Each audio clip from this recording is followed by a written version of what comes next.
Minister, ladies and gentlemen, I'm enormously grateful to all of you for coming here today, and particularly to the Minister for having given up her precious time to join us. I hope it promises to be a lively and interesting gathering on the subject of new buildings in old places. If I may say so, I'm delighted to see so many familiar faces dotted about in the audience. Pepper potties, not in ghettos. And very pleased indeed that the National Trust and the Historic Royal Palaces have joined with my Regeneration Trust and my Foundation for the Built Environment to sponsor this timely event. And I think I must use this opportunity to apologise to Paul Ross-Kerslake and Hank Dittmar for constantly putting them under so much pressure to deal with so many of the challenges and issues that I think this conference will help to reveal. But ladies and gentlemen, at present our country looks to be in the midst of one of its periodic building booms. And in an ancient land such as our own, we cannot help but build the new amongst the old.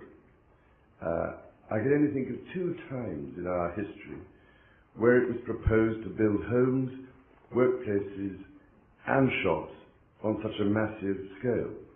And both times it changed the face of Britain.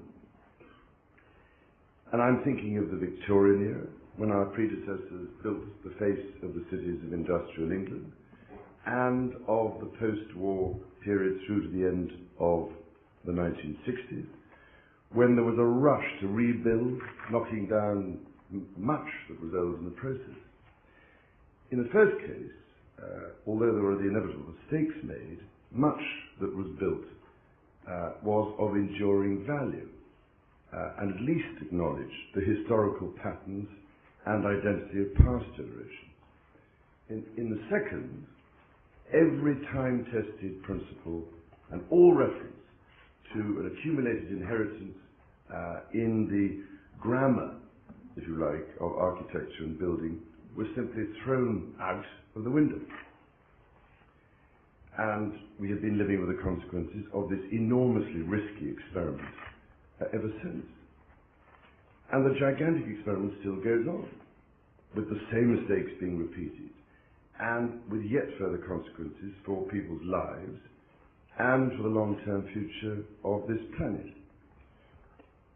In the haste to build after the Second World War, many untested new design theories were put into practice with the best of intentions, but disastrous results.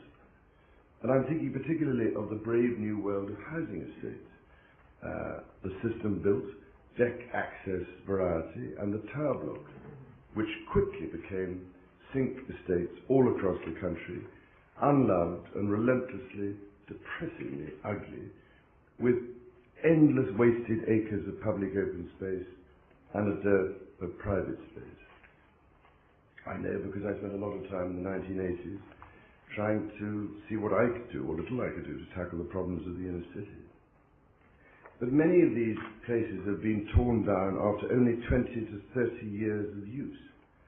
The builders of that era also ripped apart many town and city centres for enclosed shopping malls and parking structures, many of which have also been taken down. Ladies and gentlemen, the point about all this is that we simply cannot afford to repeat these mistakes, but this time in a 21st century guise. In fact, I would go so far as to say we must not repeat such mistakes. We owe it to the people of this country to do infinitely better, and that is the purpose of today's conference, to try to learn from the past and take the best ideas forward as we build what will become tomorrow's heritage today.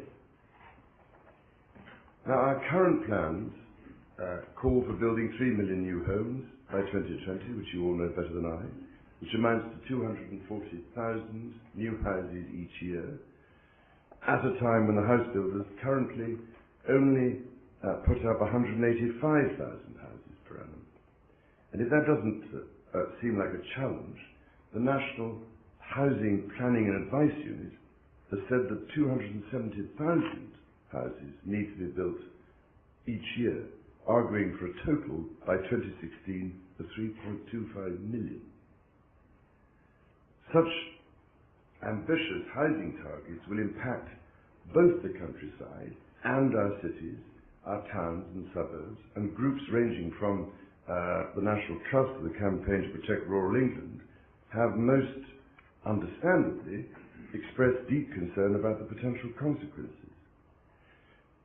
A 2007 housing audit by the government's design watchdog, the Commission on Architecture and the Built Environment, found that the housing produced in the first few years of this new century is simply not up to the standard which the government is demanding and which customers have a right to expect.